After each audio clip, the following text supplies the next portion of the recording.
ഖുർആനും റമദാനും ദാസനായ മനുഷ്യന് വേണ്ടി ശുപാർശ ചെയ്യും. യഖൂലു സിയാം, നാളെ നോമ്പ് പോയി അല്ലാഹുവിന്റെ മുമ്പിൽ പറയും, റബ്ബി ഇന്നി മനഅതുഹു അത്അമ വശറാബ ഫിന്നഹാർ.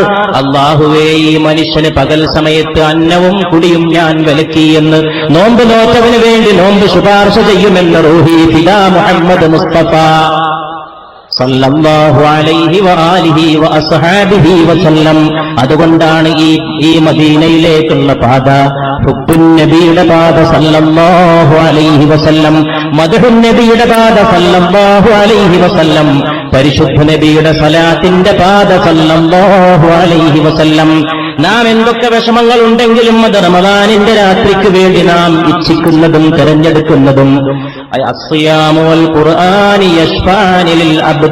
ഖുർആനും നോമ്പും അടിമക്ക് വേണ്ടിയിട്ട് അല്ലാഹുവിനോട് ശുപാർശ ചെയ്യും.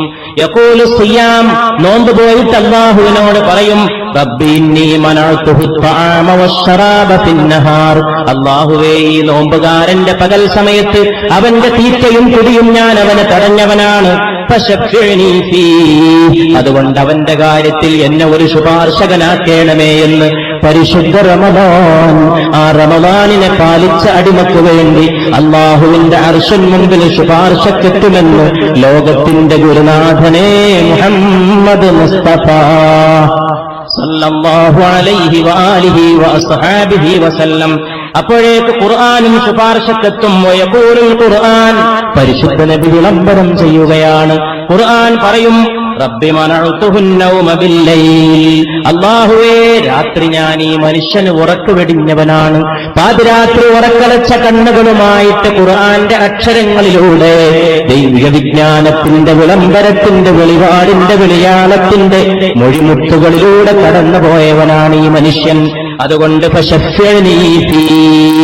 ഈ ആൾക്ക് വേണ്ടിയിട്ട് എന്നെ ശുപാർശകനായി സ്വീകരിക്കണമേ എന്ന് റമദാന് ശേഷം ഖുർആനും ശുപാർശ ചെയ്യുമെന്ന് പരിശുദ്ധ മുഹമ്മദ് മുസ്തഫ സല്ലല്ലാഹു അലൈഹി വആലിഹി വസഹാബിഹി വസല്ലം. അങ്ങനെ രണ്ടുപേരുടെയും ശുപാർശ ആ വ്യക്തിയുടെ കാര്യത്തിൽ സ്വീകരിക്കപ്പെടുമെന്ന് പരിശുദ്ധ റസൂൽ സല്ലല്ലാഹു അലൈഹി വസല്ലമ അരുളി. നാം ആ നോമ്പും ഖുർആനും തമ്മിൽ ഇവിടെ ഈ അന്ധതയിൽ നിന്ന് നൈതികതയിലേക്ക് എന്ന വിഷയത്തിൽ അതിന്റെ സമന്വയത്തിന്റെ വേദിയിൽ സമ്മേളിച്ചിരിക്കുകയാണ്. ഒറ്റ രാത്രി കൊണ്ട് ഖുർആൻ മനഃപ്പാഠമാക്കിയത് പാരായണം ചെയ്യുമായിരുന്ന ഉസ്മാൻ ഇബ്നു അഫ്ഫാൻ റളിയല്ലാഹു അൻഹുവിനെ നാം ഓർക്കുകയാണ്.